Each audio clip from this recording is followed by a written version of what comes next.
y herejes. El día de hoy no está Rafa conmigo, pero tenemos un invitado especial. Lo trajimos para resolver la pregunta, la duda, el problema que ha surgido con los últimos 2 episodios del nepotismo en la iglesia y los músicos dentro de la iglesia. Tenemos aquí de invitado a José Daniel, que está representando a los dos bandos, está representando tanto a los músicos como a los hijos de pastores, una persona que creció en la iglesia, se desarrolló en la iglesia y sigue en la iglesia. Entonces, viejo, ¿cómo tú estás? Bueno, muy bien, gracias a Dios, encantadísimo de estar aquí. Este es un programa que escucho normalmente y es un privilegio estar por acá. ¿Verdad Qué que sí? bueno, viejo. Qué bueno tenerte por acá. Mira, viejo, como estuvimos hablando, ha salido un poco de polémica, ¿verdad? En los últimos 2 episodios que hemos tratado. En específico con el tema de los músicos. Y si tú quieres, vamos a empezar por ahí. Los músicos dentro de la iglesia se tiende a pensar, se tiene esta idea, se tiene esta noción de que el músico dentro de la iglesia, primero que todo, uh, es el más problemático. O sea, cuando tú lo comparas que con el resto del pueblo, el músico en la iglesia tiende a ser una persona en sí, ¿verdad? Que acarrea problemas, acarrea chisme, murmuración. Siempre tenemos el típico problema con las féminas, ¿verdad? Dentro de la congregación, especialmente si tú eres el guitarrista o el baterista. Tenemos también el problema de que está la tendencia, y hay muchos memes que han salido que no lo hicimos nosotros, no sé por qué no nos llegó a la mente, como de que los músicos tocaron y salen para afuera. Mientras el pastor está predicando, ellos están ahí haciendo coro, hablando fuera y no prestando atención a la prédica. Y se tiene como esta fama o mala fama, digamos, del grupo de alabanza. Viejo, en tu experiencia, tú que creciste, tú perteneces al grupo de alabanza, perteneces digamos, a un grupo cristiano de jóvenes de alabanza, Youth, Sí, si no correcto. me, si no me equivoco, 1000 veces, señores, vayan a escucharlo.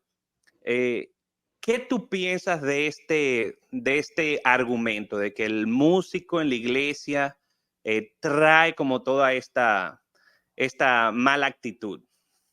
Bueno, si vamos a ver la pintura un poquito más amplia, todo depende porque se tiene un concepto y es normal, se ha normalizado el concepto de que los músicos son problemáticos, como bien dice, que tienen problemas con las féminas y todo lo demás. Primero hay que destacar que los músicos, o sea, la música es un arte. Y todos los músicos se expresan, son su manera de llevar información, expresar su sentimiento a través de la música. La mayoría de músicos no son este tipo de personas tan a nivel de diálogo, son Uh personas -huh. que se saben expresar como bastante bien. Entonces a veces son mal comprendidos Ok, en ese aspecto.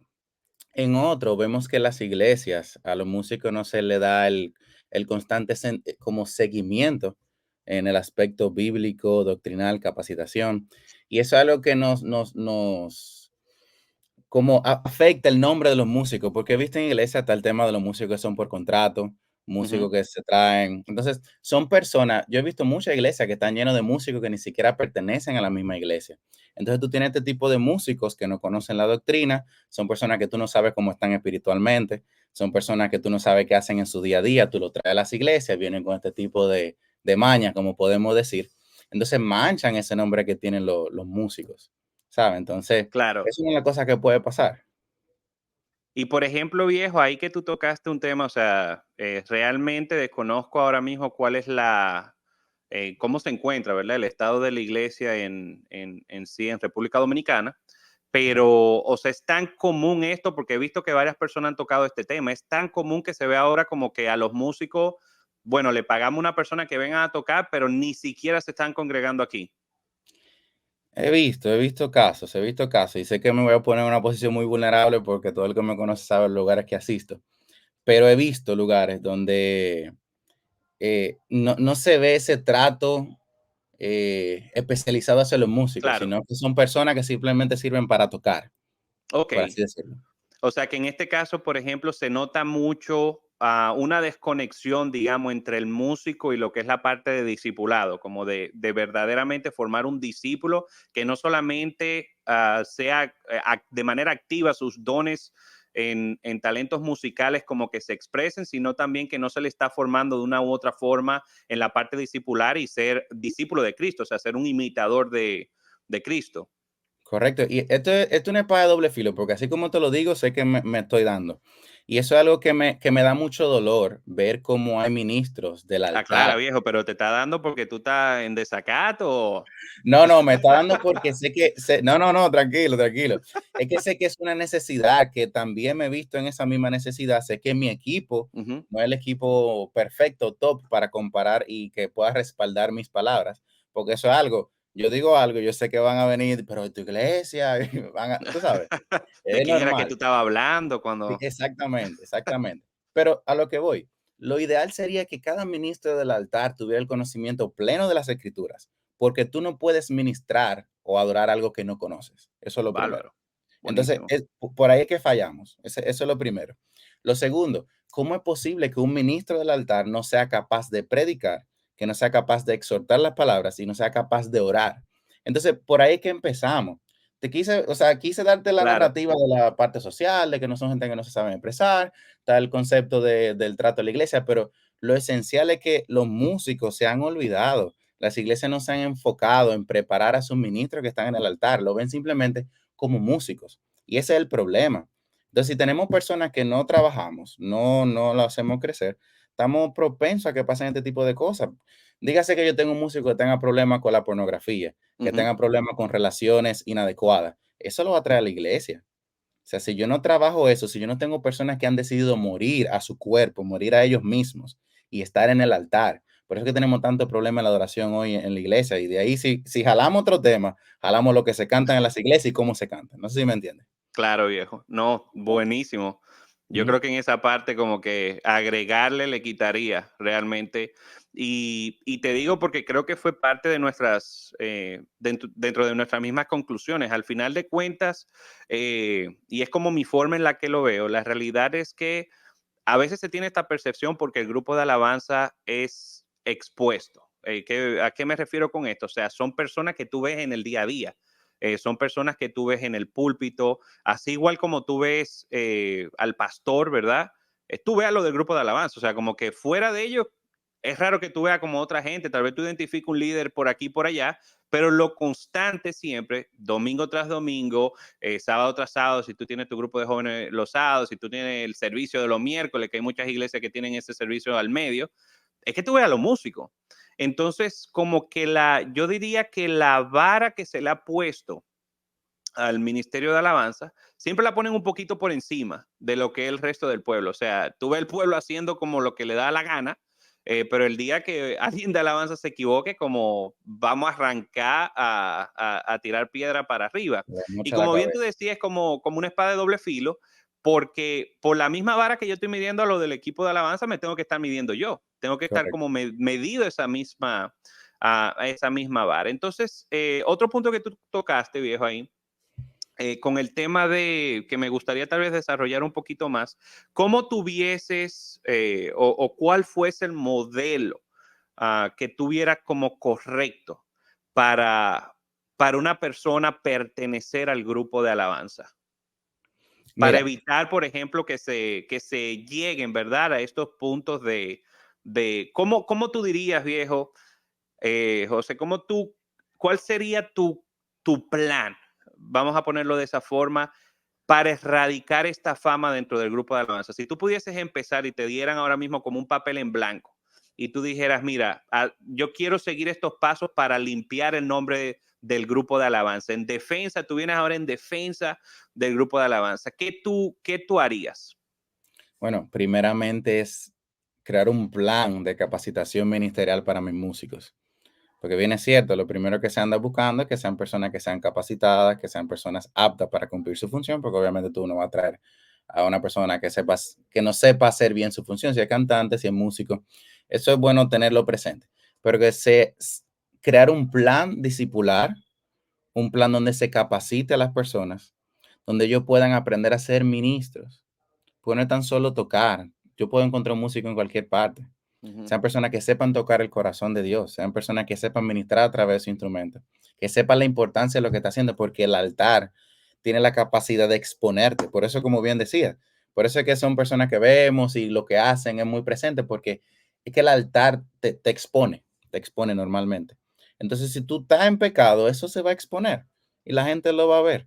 Entonces, tratar de llevar todas las raíces a que sean ministros, sean personas que manejen las escrituras. Entonces, hacer ese proceso de capacitación, de discipulado, para que ellos puedan posteriormente hacer su función, tocar su instrumento, cantar, y sean personas que puedan ministrar el corazón de Dios, básicamente. Ok, buenísimo, viejo. Mire, y no, tú sabes que este podcast es un poquito como no profesional.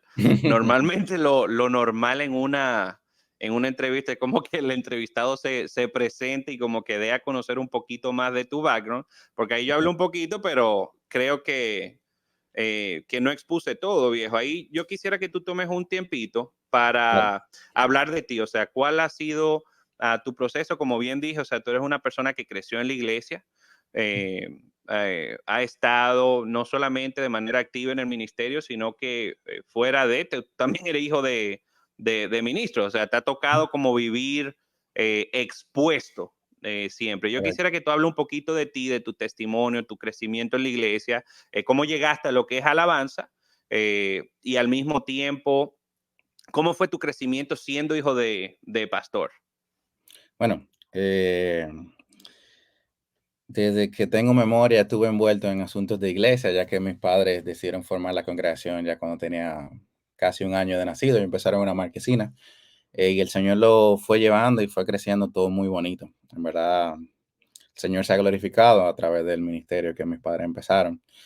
Y yo desde bien pequeño estuve envuelto en la iglesia, empecé a tocar el ministerio de alabanza como de los 8 años, prácticamente, porque gracias a Dios tengo buenos dones y soy dado a la música. ¿Qué ¿Qué te instrumento tú digo? tocas? Bueno, yo sé que Rafa se va a reír. Yo empecé tocando batería. Ok. ¿Qué pasa? Mi padre me dice, óyeme, si tú Esos tienes son los que armar. pecadores, como tienes que cambiar de instrumento. No, papi me dice, mira, si tú, el Señor te mueve un lugar o tienes que armar una célula, tú no puedes hacer una célula tocando batería. Tienes que Mm. aprender un instrumento melódico. Yo, ok, voy a aprender la guitarra. Aprendí a tocar guitarra. Duré un tiempo tocando guitarra. Se fue el bajista de la iglesia. Fui Tuvo que bajista aprender también. a tocar bajo. Falta un pianista, aquí está el hijo del pastor. O sea, los hijos de pastores que me están escuchando se van a identificar porque conozco unos cuantos y estamos en el mismo proceso. Pero sí, o sea, empecé bien tempranito en el Ministerio de Alabanza. Como te digo, cuando tú estás bien joven, siempre va a estar la presión de grupo, la presión de la iglesia, la presión de los hermanos, el tú querer llenar ese espacio de ser hijo de pastor, porque Ujú. lleva mucha expectativa. La gente espera algo de ti. Tú piensas que tus padres esperan algo de ti, porque no voy a atacar tampoco a los pastores, que son, que los hijos tienen que hacer. No, en mi caso, mis padres nunca me impusieron el ministerio, nunca, nunca, pero uno tiene ese sentimiento de que uno tiene que llenar un espacio, que uno tiene que estar a la altura. Oye, mi papá está aquí, o sea, yo debo por lo menos estar a la altura de lo que es mi papá, por así decirlo. Te bendigo, papi. Y de verdad que eso me atacó desde el principio, porque como tuve muy joven involucrado, ya con 11 años yo tocaba en conciertos bien importantes. O sea, fue bien interesante mi proceso. Eh, ¿Qué te digo? Eso me llevó a codearme ya con 14 años. Yo salía con personas de 25, 27. Mis amigos eran Ujú. músicos que estaban en el medio, pero eran gente viejísima, porque yo no Ok. compartía con muchachos de mi edad, porque al ser un poquito más avanzado, al final no pude codearme con gente de mi edad. El proceso del ministerio, todo lo demás, llegué a la adolescencia. En verdad, en mi adolescencia, incluso haber aceptado al Señor de bien tempranito, como a los 8 años, creo que fue aceptar al Señor, sí, a los 8 años.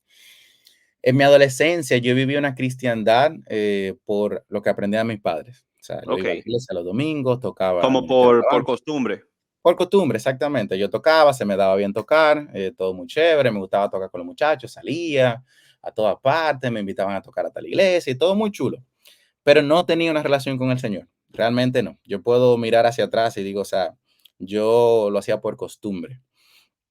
Eh, incluso entrando ya a la universidad, y eso muy poca gente lo sabe, entrando a la universidad, yo literalmente, yo ese primer año, yo me descarrié totalmente. O sea, yo Estaba estaba, desacatado. sí, bro, o sea, independientemente que sé yo, no hice cosas tan locas, Ujú. pero yo estaba viviendo una doble vida, Ok. totalmente. ¿Y eso Hasta fue que, viejo hace cuántos años, si se puede preguntar? para que tú veas, yo tengo 23 años, eso fue en el 2018. Ay, mi madre, tú lo que tienes son 23 años. Sí, correcto. Y el Señor, yo tuve un encuentro con el Señor a los 17 y yo sé que mi Ok. vida empezó a cambiar desde ese entonces. Yo empecé a entender el sentido del ministerio y ahí fue donde empecé a crecer, 2017. Pero 2018 llega este boom donde salgo a la universidad, me encuentro con la vida real y es Loco, yo donde, tenía, perdón que te interrumpa, yo tenía dime, tranquilo. rato sin sentirme tan viejo. Tú di que 2017 yo entrando a la universidad y yo 2017, 10 años después que yo entré, wow. Perdón, sigue ahí. Es que No, tranquilo. me diste en la No, no, herida. tranquilo, no, tranquilo, mano, tranquilo. Entonces, sí, incluso haber tenido un encuentro con el Señor que marcó mi vida, le dio propósito a lo que hacía. Ojo, para ese entonces ya yo había sanado un rencor que tenía con el ministerio, porque créeme, yo sé que todos los hijos de pastores llegan a este punto donde tienen su encontrón con el ministerio. Yo le cogí odio al ministerio. Viejo, te iba a preguntar eso mismo Ujú, porque, o sea, dentro de las personas que conozco, que son de una u otra forma hijo de pastor, o de la misma pregunta, o sea, de la misma gente, de los seguidores ahí de Santos y Herejes, que les preguntamos a muchos, o sea, tú eres hijo de pastor, como que, digamos, como las mismas preguntas que te hice, como ujú. qué fue como lo que más te chocó, lo más difícil de crecer como hijo de pastor, algo que es común, y que fue como todos, para no decir todo, casi la totalidad, más del 90% dijo que tuvieron un tipo de problema, ¿verdad? Con lo que es el ministerio. O sea, como que de cierta forma le cogieron rencor, no sé específicamente si es porque, mira, siento que me robó a mi papá, como que mi papá le dedica más tiempo a las ovejas y como que siempre está metido en la iglesia, como que todo está centrado como en lo que es la iglesia, pero ¿dónde estoy yo? O sea, ¿en qué parte del tiempo estoy yo? Y como también, como, óyeme, yo quisiera tal un domingo hacer otra cosa. Yo veo a la gente que vienen a un culto y se van para su casa, se van a comer, se juntan, y yo tengo que estar aquí en 7 servicios. No, hay que Como, quedarme recogiendo, tengo que cerrar la iglesia, exacto, tengo que estar cerrando, después como que visitar a un siempre, hermano. siempre estoy metido aquí. Y que, Sí. que fulanito tiene un problema matrimonial, ahí están los pastores para allá a resolver. Y yo aquí en la casa, como tengo que cuidar al hermanito y limpiar la casa, y como ¿qué tú dices? O sea, describe un poquito lo que fue ese sentimiento y por qué tú le tomaste ese rencor al ministerio. Bueno, básicamente eso, por mi ignorancia y mi falta de conocimiento, uno tiende a ver ese tipo de cosas como, lo que pasa es que uno empieza a verse desde los lentes del yo, Ok, bárbaro. desde el yo incluso si llegas al dolor y al rencor, al resentimiento como lo hice yo, vas a empezarlo a ver así. Por eso es que yo tuve una prédica recientemente donde decía Jessica, la esposa de Michael, los pastores Ujú, deben enfocarse no solo en enseñarle a sus hijos lo malo del ministerio, también las victorias y lo bueno. Porque los hijos están expuestos mucho a lo malo, a lo negativo, a la parte cruel, cuando la gente te traiciona, cuando la mm, gente, porque los pastores tienen una vida muy solitaria, brother. O sea, yo recuerdo ver personas que eran amigos de mi padre, ver esa misma persona traicionarlo, ver personas que le hacían cosas, que hacían cosas en contra de incluso de nuestra familia. Y eso me dolía. Yo decía, yo no quiero eso. mm, Saber cómo mis padres sudaban y daban todo por la persona. Y esa es la misma persona que le darían para atrás. Entonces, como te digo, si tú empiezas a ver las cosas desde el dolor, desde tu percepción, perdón, de qué es la vida, claro que sí, vas a coger odio, vas a coger rencor, y si no tienes una muy buena relación con tus padres, porque he tenido la oportunidad de conocer personas que no han tenido buena relación con sus padres, lamentablemente. ujú. En mi caso, yo tuve un tiempo donde tuve un roce muy fuerte con mi padre, por eso mismo, porque yo achacaba cosas al ministerio, pero eran cosas que yo no había sanado interiormente, yo. Bien, entonces Ok. ese es el problema. Cuando empezamos a ver la cosa de nuestro lente, vamos a empezar a tomar rencor al ministerio y me pasó. Claro que sí, yo no quería saber, porque yo sentía que me estaban robando a mi familia, Ujú. que por qué le están prestando atención a tu hermano, por qué yo no puedo hacer esto. Yo quisiera un domingo un juego de Licey Águila en vez de estar aquí No, trancado. Entonces, ¿me entiendes? Entonces, es como cosas así. pero ese problema viene porque muchos pastores no se sientan con sus hijos a explicarle la maravilla del evangelio, lo que fueron llamados, encontrar Mm. la belleza en ellos. Quieren que ellos lo descubran por sí mismos. Sí, eso puede ser positivo, pero también puede ser un arma de doble filo. Porque si tú dejas todo a que lo interprete tu hijo, a que lo vea de por sí, si ve dolor y no hay nadie que lo ayude a salir de él, va a haber problemas. Por eso es que Y, vemos muchos hijos de pastores que son inconversos hoy en día. uf, bajando fuerte. ¿Cómo tú dirías, viejo, entonces que fue tu proceso de sanar esa parte? De que tú dijiste como, eh, noté, ¿verdad? Descubrí de que realmente tengo este problema, tengo este rencor, vamos a decir, contra el ministerio. ¿Cómo tú lograste, de qué forma tú sanaste o en tu vida, cómo se vio reflejada esa sanidad de que tú en un momento como que fuiste alumbrado de, oye, tengo que quitar esto de mi vida? ¿Y cómo entonces sientes el encaminarte, verdad? Si el llamado de lo que es ya entrar nuevamente en todo esto del grupo de alabanza, un grupo de jóvenes hermosos, un grupo de alabanza que me gusta más que plenitud, para dejarlo claro. Ey, no es relajando Tú me vas a para que buscar un no se problema. molesten. Lo tengo como al mismo nivel. Pero cómo tú vuelves, ¿verdad? Sanas esa parte y te encaminas nuevamente en el ministerio. Mira, yo tuve que primeramente, y no sé a qué momento las personas llegan ahí, pero yo tuve que empezar a sanar. ¿Cómo empezar a sanar? ¿Cómo empecé a sanar?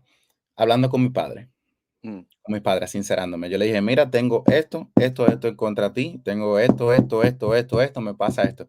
¿Qué pasa? El ser humano, el cerebro no está diseñado para aguantar dolor. Por eso que somos muy propensos a crear murallas, mecanismos de defensa.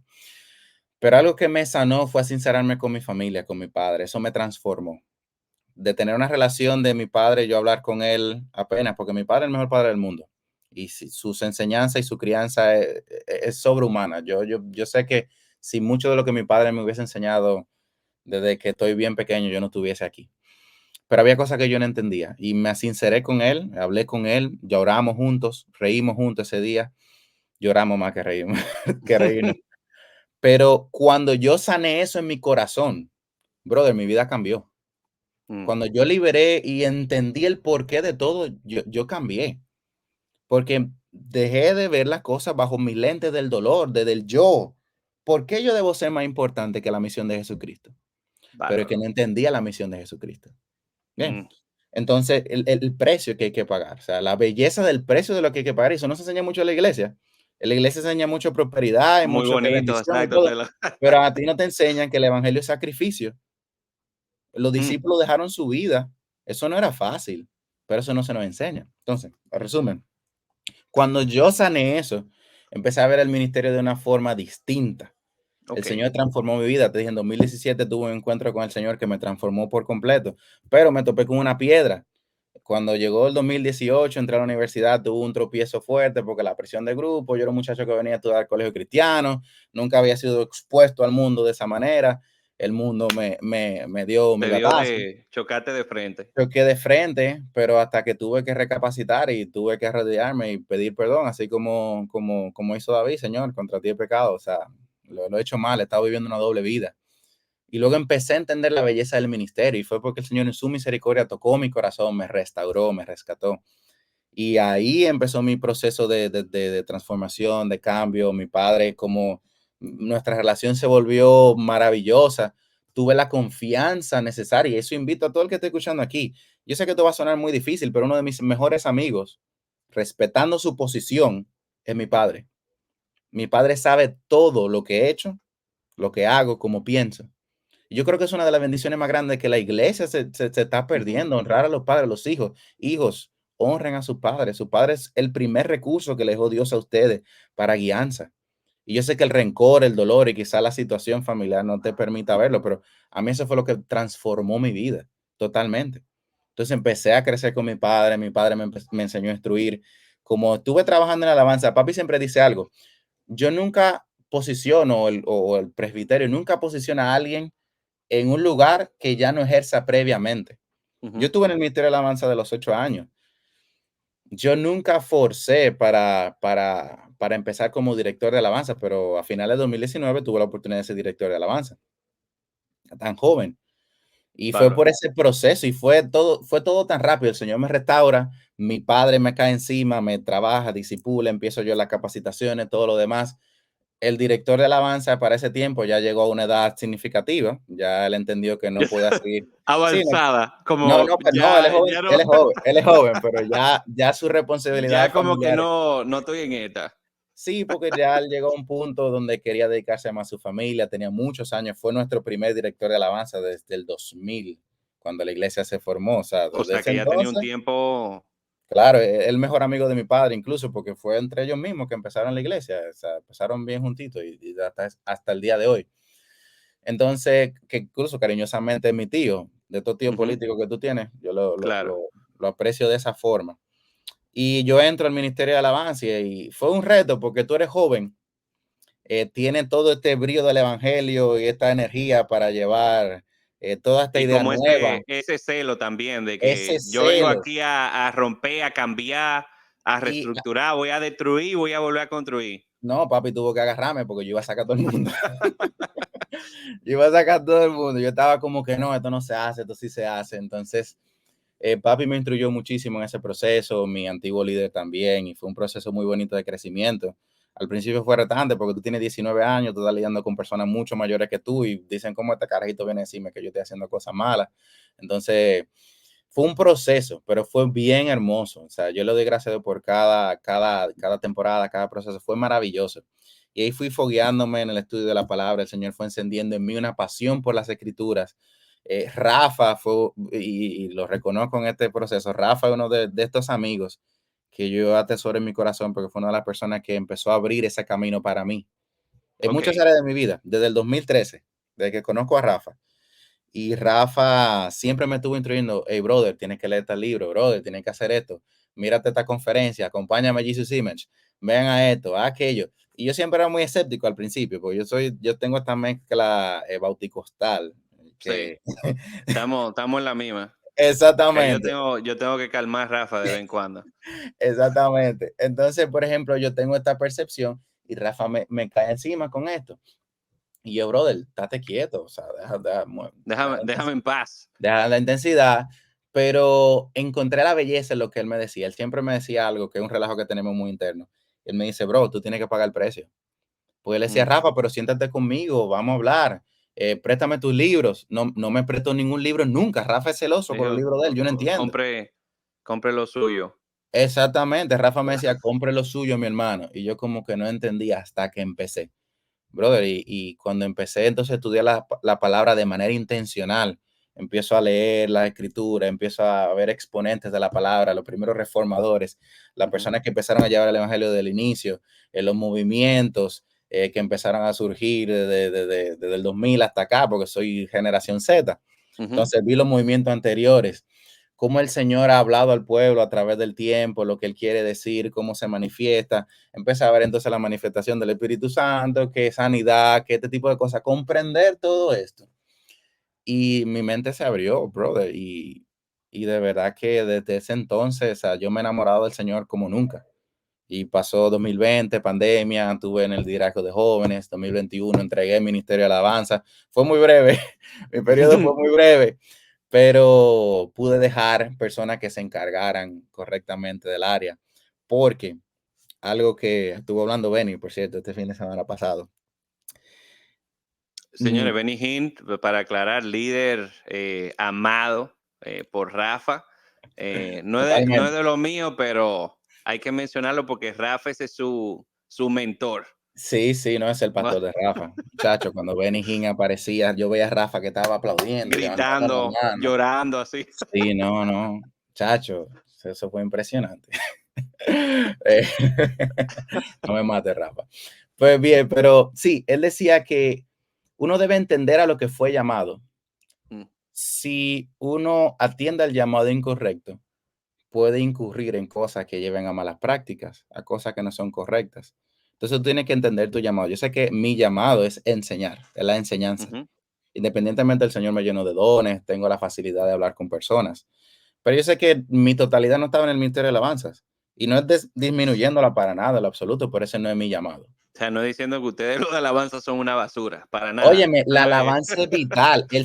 Yo soy de lo que yo soy de los fieles creyentes de que el ministerio de alabanza, si no juega un 50% de lo que pasa en la iglesia, quizás es cerca.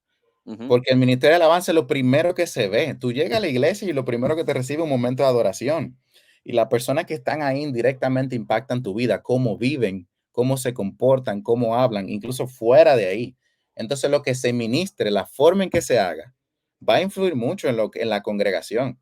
Por eso es que cuando la iglesia cantan herejía pasa lo que pasa. Pero no vamos a Pasa, entrar ahí pasa porque, herejía, ¿verdad? exactamente, pero no vamos a entrar ahí porque es otro tema. Sí, no vamos a ir por un hoyo Sí, que no vamos a salir. Mira, y entonces, viejo, ese traspaso, tú tienes ya como este llamado de la enseñanza, tú pasas al área de jóvenes, correcto. y al día de hoy tú estás en el área de jóvenes todavía. Sí, empiezo como asistente, como líder, o sea, Ujú, pero no encargado, sino estoy ayudando al liderazgo. Y ujú. en ese proceso empiezo a estudiar las escrituras. Ahora mismo estoy cursando una maestría en estudios bíblicos, Ok, de buenísimo. teología. Entonces empiezo mis estudios formales, empiezo a trabajar en el ministerio, en el área de jóvenes. Mi carrera es en psicología. Entonces estoy tratando de incluso hacer mi maestría en infanto juvenil para seguir la misma corriente porque Ujú. me apasiona trabajar con los jóvenes, con la juventud. El Señor me ha dado ese corazón y esa pasión por esta generación que tanto lo necesita. Amén. Y ser ese punto, o sea, no, obviamente no créeme, que yo soy, no, pero si tú reconoces lo que el Señor puso en ti, es bueno tú explotarlo. Claro. Y más si tú eres joven, o sea, yo tengo 23 años, soy pastor de jóvenes, y eso tú lo ves muy poco. Esta generación está muy ahogada y el Señor ha puesto un corazón en mí para esta generación, para trabajar con ellos, amarles. Y como estoy en medio de ellos, sé qué piensan, sé qué hacen y cómo lo hacen. Tú sabes, Entonces, viejo, que tú tocaste, yo soy muy partícipe y siempre he sido partícipe desde bien joven, porque igual que tú, empecé en el Ministerio de Jóvenes siendo yo joven. O ujú, sea, con 19, 20 años ya estaba en el Ministerio de Jóvenes. Am, y yo siempre he sido partícipe de que el liderazgo juvenil debe de salir de los mismos jóvenes. Al final del día, o correcto. sea, no hay mejor persona para hablarle a un joven que un joven. En mi caso personal, como tanto yo como mi esposa también trabajamos con jóvenes, pero no es lo mismo, viejo. O sea, está el tema de verdad, de como bien tú dices, el llamado y al final del día como que esa atracción de los jóvenes hacia ti viene por el llamado, pero ya en temas de comunicación, o sea, yo puedo hablarle a un millennial. ¿Por qué? Porque yo crecí en la época de los millennials. Yo puedo hablarle tal vez a esa generación que estuvo entre la Z y la millennial y todavía me Ujú, escuchan, pero yo hablarle y te diría que tal vez a la generación Z como que le llega un poquito. Pero tú me hablas ahora mismo de la gente de 13, 14 años, viejo, y yo estoy completamente desconectado de lo que está viendo esa gente al día de hoy. O sea, que en ese sentido, viejo, gloria a Dios por gente como tú, de que se necesita como gente joven, ¿verdad? Que esté dispuesto, como bien tú decías, a pagar el precio y decir, mira, yo correcto, voy a ir en contra de la corriente, voy a ir en contra del mundo, y voy a poner los dones que Dios me dio desde temprana edad. O sea, voy a disfrutar mi juventud en el Señor. correcto, correcto. Pero quiero conectar, y aquí es Ujú, donde se va a poner la cosa pesada. me gusta. Porque Rafa, tú sabes, en el episodio pasado, tiró al medio el Sí, nepotismo, tiro una recta tiró ahí. como una bola así, y ahora que tú Sí. estabas hablando, yo dije, ¿será? Tú hablando de él, ¿de quién era como que estaba hablando? Porque en tu proceso, ¿verdad? Dentro de la iglesia, hijo de pastor, como mucha gente lo ve en el exterior, el hijo del dueño de esa cosa, eh, tú pasaste por dos posiciones, o sea, primeramente una posición de liderazgo de alabanza, donde tú dirigías, ¿verdad? Ese equipo, y hoy en día estás como pastor de jóvenes. Mucha gente lo viese desde el exterior, y te voy a ser sincero, no solamente desde el exterior, estoy muy seguro que en tu proceso interno hubo mucha gente que se levantó hablando mal. No quiero tal vez de tapar cosas, ¿verdad? No, Ni, tranquilo, ni, ni me gusta la levantar sinceridad y la la franqueza, me alfombra, encanta. la alfombra de la casa, ¿verdad? Porque los trapos se limpian en la casa. Claro, Pero claro. estoy muy seguro, si no tiene, aquí no quiero que entres en detalle ni nada, no es necesario, pero estoy muy seguro que mucha gente habló y mucha gente se sintió como eso debía de ser para mí. ¿Cómo es esto de que, eso es porque él es el hijo del pastor? Espérate, que tenemos una persona en el background, un pequeño gato negro. Pero me imagino que mucha gente estaba como, y te lo digo, me imagino, no realmente desconozco la situación por la que pasaste, pero te lo digo por temas de que lo normal es lo que siempre se ve y lo que se escucha tanto dentro como fuera. Bueno, esto es porque el hijo del pastor que le dieron esas posiciones, pero la realidad es que la gente no conoce tu proceso. En todo esto me imagino de cómo tú llegaste a estas posiciones. Yo quiero que tú me hables un poquito de tu experiencia con este tema del nepotismo dentro de la iglesia. ¿Cómo ha sido tu percepción? La realidad de lo que tú creas, por ejemplo, de que si es algo que tú dices, mira, realmente te voy a ser sincero, sí, esto es común, esto pasa siempre, es de esperar que los hijos de pastores sean los que continúen con el liderazgo, o tú piensas que es tal vez algo que no se considera en el hecho de que, mira, estas personas, y te voy a decir primero mi punto de vista. Para mí, un hijo de pastor es una persona que desde la niñez está expuesto a tanto a las escrituras, a la formación de liderazgo, a la formación como ministro. Es alguien que conoce todas las áreas de la iglesia. Por ende, y simplemente digamos que por exposición a un ambiente, o como muchos de nuestros hermanos filósofos hablan del determinismo, por tu determinada situación, tú terminarías o lo que se espere que tú termines en una posición de liderazgo. Yo lo veo de esa forma, como de una u otra forma es de esperar que el hijo de un pastor que de verdad creció en la misión termine involucrado, no necesariamente tal vez como el pastor de la iglesia, pero en algún ministerio. O sea, algo tiene que hacer en esa casa ese muchacho, tú sabes.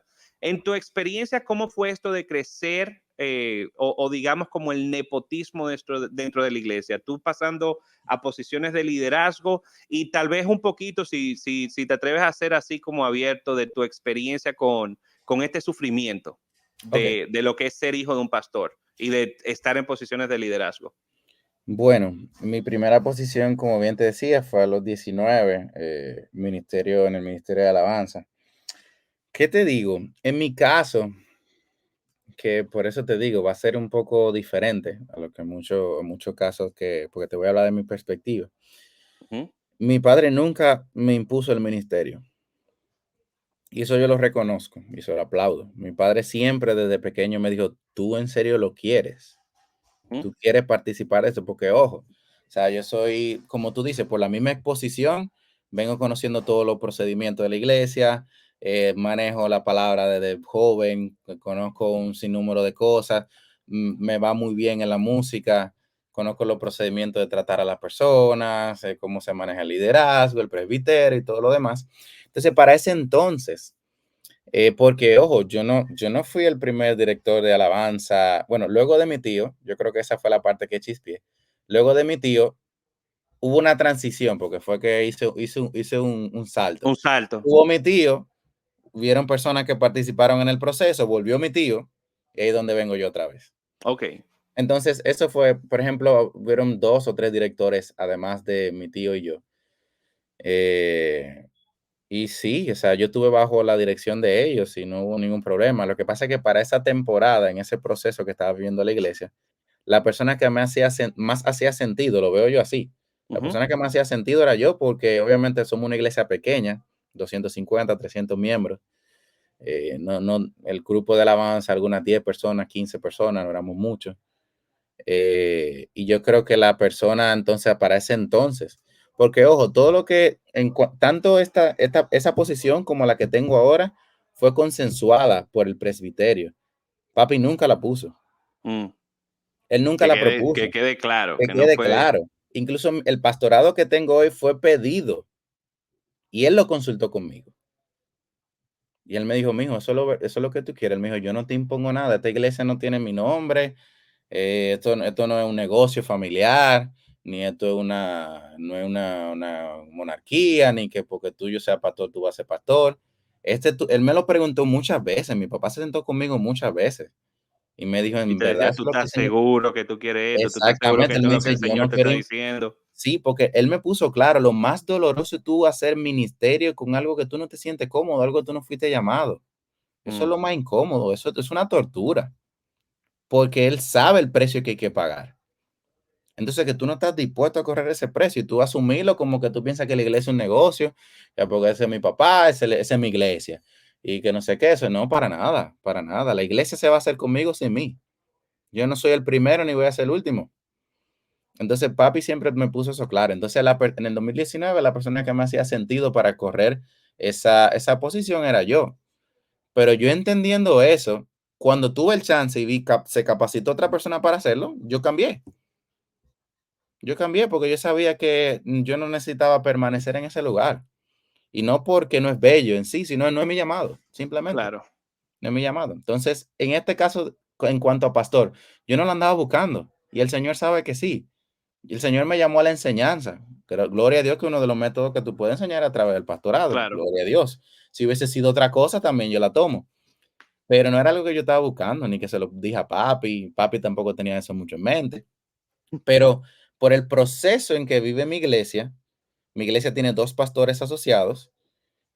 Mi papá, el pastor principal, somos una iglesia pequeña, vuelvo y Ujú. menciono. eh, Se necesita, según lo que me explican, se necesita otra persona, una persona joven que traiga la visión y en base al contexto de nuestra iglesia, por lo mismo que te digo, una persona que está estudiando teología por voluntad propia, Ujú. una persona que está capacitándose, tiene esta visión, le hace sentido. Y eso fue lo que le plantearon a papi. Entonces papi acordó, habló conmigo sin número de veces, tú estás dispuesto, quieres hacerlo, seguro que quieres hacerlo. Y yo le dije, Seguro que todo lo que tú quieres. yo le Recuérdate todo dije, lo que yo he sufrido, seguro. exactamente. Al yo entender la misión, por eso te digo, años atrás, cuando yo entendí la misión de qué es vivir para el Señor y dedicarle mis años al Señor, y vuelvo y hago este mensaje promocional para Cristo, de verdad, joven que me está escuchando, si tú le dedicas tus años al Señor, el Señor no se va a quedar con tu tiempo. El Señor nunca me dejó en vergüenza, ni en la universidad, ni en el trabajo, ni en mi maestría, nunca me ha dejado en vergüenza. Yo le he dedicado mi vida y mis años al Señor. Y lo único que el Señor ha hecho es amarme y bendecirme y capacitarme para seguir haciendo lo que Él me ha llamado. Entonces, por eso te digo, se produjo eso y sí, la iglesia, los líderes me pidieron para ser pastor. Papi lo consultó conmigo, me nombran pastor de jóvenes. Buenísimo. Entonces, si tú dirías como unas últimas palabras con ese tema del nepotismo dentro de la iglesia, al oyente, y vamos a decir, enfocándote en la percepción Sí, como voy del para que allá. no está como metido y no vio como todo esto detrás de batidores, de que tú, o sea, todo lo que tú pasaste, tu crecimiento, tu Ujú, conocimiento, tu desarrollo, como tú te has metido, ¿verdad? Te has ensuciado las manos. El que no ha visto nada de esto, ¿cómo tú les exhortarías, verdad? De que sean un poquito más, muestren un poquito más de gracia. Sí, por ejemplo, a Rafa. Si ujú. tú tuvieras que decirle a Rafa ahora mismo que está como, tiene una, yo digo que él tiene una raíz de amargura con el nepotismo dentro de la iglesia, le llamo de esa forma. Si tú Ay, tendrías que padre. sanar, ¿verdad? Esa raíz en el corazón de Rafa, ¿qué tú le dirías así? Bueno, es más bien el contexto por el que se toman las cosas, porque yo sé lo que él mencionó, yo lo escuché y óyeme, es que puede ser lo mismo que me pasó a mí, quizás esa es la persona que más hace sentido para tomar esa posición.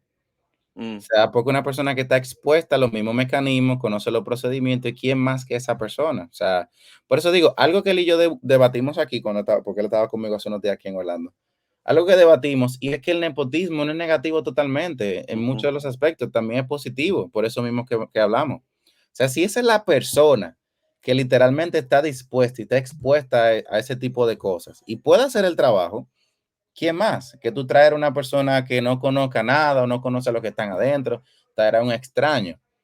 Bien, o sea, desde cierto punto es positivo y le exhorto a la persona que vean eso como gracia, hay que ver, porque o sea, no todo es negativo dentro del nepotismo. Claro, hay personas que entienden que todo eso del liderazgo es un negocio, o es algo que se transfiere de familia a familia, y por eso es que vemos líderes depresivos, líderes que no pueden cargar al ministerio, líderes que renuncian, que desertan, que abandonan su ministerio, pues simplemente ese no fue su llamado, y lo toman como una imposición. Entonces, cuando es algo consultado, bien, hace sentido. Y Rafa me explicó lo que yo dije, no lo dije de manera negativa, porque yo vi en la publicación y yo me quedé. Pero estuvo buenísimo, porque es real, esa es la realidad. O sea, yo no me puedo sentir mal que me digan, tú eres el hijo del pastor y por eso te nombraron pastor. Yo sí. ¿Y qué pasa? Realmente ¿Y qué es pasa? parte de... Es parte de, ¿y qué pasa? A quién más tú vas a poner? A ver. Y si yo estoy seguro de que si yo no doy la talla, el Señor me va a mochar la cabeza. Y va a Eso, poner a otro que sí y va a poner resuelva. a otro, porque yo no soy una persona indispensable. El Señor va a hacer su obra con quien sea. Yo asumí el reto. Ya depende de mí. Entonces, por eso digo, hay que mostrar mucha gracia en ese tema. Y ojo, hay que ser también, ver, porque conozco ministerios que, ojo, Que también se burlan. los hijos se apoderaron de la iglesia, manito, y eso parece un negocio. Que también se burlan, se ha visto. Yo he sido partícipe, incluso estudié, ¿verdad?, en una institución, que eso es lo que se siente. Realmente lo que se siente que los hijos hicieron de la visión de su padre un negocio. Totalmente. O sea que sí se ven, pero viejo, qué bueno haberte tenido aquí como aclarando estos puntos, qué bueno que viniste en defensa de los músicos, que viniste en defensa Mis de los músicos, hijos hijos de de pastores, pastores. óyeme, estamos con ustedes. O sea, no todo es oscuridad. Y lo que están escuchando, vuelvo y digo, encuentren la belleza del evangelio. Jesucristo se sacrificó y en su sacrificio fue que nos trajo redención. Él se sacrificó, él fue escupido, fue burlado, lo maltrataron, lo torturaron, lo engañaron, lo negaron. Y eso es lo que vemos en el evangelio también. Entonces no pensemos que esto va a ser flores. O sea, si tú te quieres dedicar al ministerio, debes así ser partícipe con Jesucristo en su muerte, así como en su resurrección. No todo es resurrección, hay que morir primero. Bien, hay que morir. Entonces eso se aplica en todas las áreas. Tanto a los músicos, mueran por favor, a la pornografía, por favor, a los Ay, deseos carnales, ay, mueran por favor. Porque ustedes lo que están ofreciendo sacrificio, juego ustedes están extraño. llevando, Pero, es que es que no, ¿qué es lo que te están llevando al trono? ¿Qué? Entonces no. bárbaro. Y ojo, yo sé que esta espada es la misma espada que me va a cortar a mí. Ministro, músico, si tú no eres capaz de orar ante tu congregación, si no eres capaz de predicar la palabra, revísate. Y no lo digo Bájate. yo, no lo digo yo, lo dicen las escrituras. ¿Cómo puede ser que tú vas a ministrar el nombre del más santo, del que está sentado en el trono, y tú no lo conoces? No sabes cómo articular, no eres discípulo primero. Entonces, ya, que yo sé que me vamos a echar la cabeza. No, viejo, buenísimo. A ti te deberíamos dejar hablando así para que dé tu boche. Entonces, no, viejo, de verdad, gracias. Creo que tanto los músicos como hijos de pastores saben que tienen dos aliados aquí. Rafa tal vez no tanto, pero 2 para 1. O sea me, que me, estamos, me tienen al Rafa en una estamos. esquina. No, el pobre Rafa, señores, ustedes sacaron la cosa de contexto. Escuchen el episodio completo para que Sí, sepan no. lo Escúchelo que Rafa completo. realmente quiso decir y expresar. Pero no, viejo, de verdad, mil gracias Siempre. por venir. Gracias por esa presentación y por exponerte, vamos a decir de esa forma, porque yo sé, no muchas veces es fácil como mostrar esas heridas, pero qué bueno que tú por medio de tus heridas puedas sanar a otros. Por lo que Correcto. tú pasaste, tú puedes hacer de sanidad para otro. Y gracias, hermano. Señores, gracias por haber escuchado un episodio más de Santos y Herejes. Nos vemos en la próxima. Chao.